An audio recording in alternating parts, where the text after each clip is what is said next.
Hello guys and welcome to my channel. This channel is dedicated to posting important updates on travel requirements from different airlines going to different cities and municipalities and provinces all over the Philippines.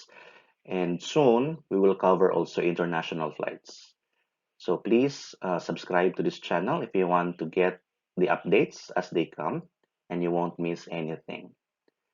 In today's video, we're going to discuss the travel document requirements for Philippine Airlines passengers going to Clark, Pampanga. Before we proceed to the travel document requirements, let us first know what are the travel guidelines in flying with PAL. First is there should be a mandatory wearing of face mask and face shields and observance of physical distancing. So minimum health standards should always be followed at all times when traveling via Philippine Airlines. Next travel guideline is the mandatory use of the Trace mobile application to generate and scan the QR code.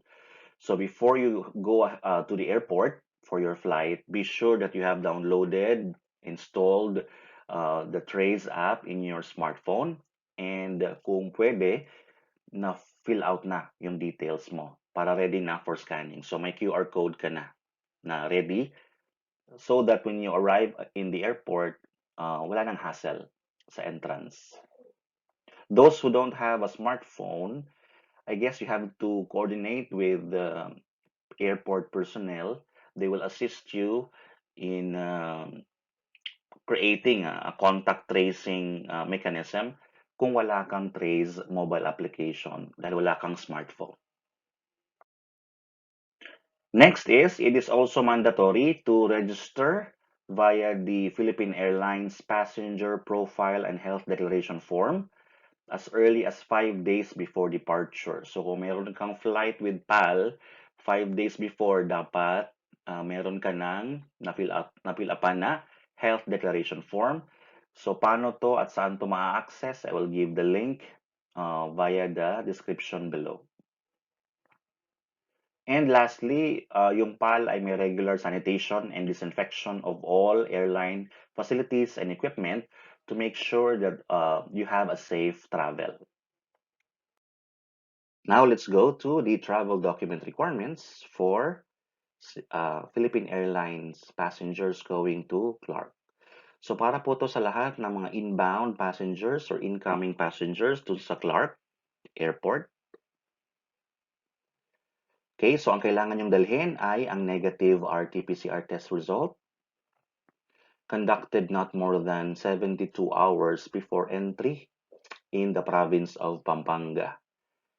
Yan. So, hindi po sinabi kung anong klaseng test result to, basta RT-PCR. So, it can either be a swab test or a saliva test. So, that is my assumption kasi hindi naman sinabi specifically kung swab or saliva. Pero if you want to confirm, pwede nyo namang tawagan yung airline to confirm what kind of RT-PCR test you're accepting or pwede ba kahit ano, basta RT-PCR. So still for inbound passengers, so wala pong sinasabi dito na category, no? So LSI ka man, APOR ka man, government APOR, private APOR, returning overseas Filipinos, hindi sinabi. So lahat to ng passengers are expected to comply with these requirements. Okay? Pero mayroong isang exception dito. So ang RT-PCR test requirement is not applicable to APORs from national government. So government APORs are exempted from the RT-PCR test requirement. I don't know the reason why ini-exempt yung government APORs dito. Okay, and their attached agencies. So all government APORs are not required to submit the RT-PCR test requirement going to Clark. So, for all inbound passengers, aside from the RT-PCR test result na requirement, ay wala na po. Wala na pong ibang documents na dapat i-present. Okay? Just comply with the minimum public health standards like a face mask, face shield, and wear physical distancing. So you have to wear this protective mask, no? Plus physical distancing. Yun lang po for the entire duration of your stay in the province of Pampanga. So it seems that the only requirement is the negative RT-PCR test result. That's the only thing you will prepare going to Clark via Philippine Airlines. And that's our update for today. So very, very minimal lang yung requirement natin for Philippine Airlines passengers going to Clark, Pampanga. Just a negative RT-PCR test result and observance of the minimum health standards.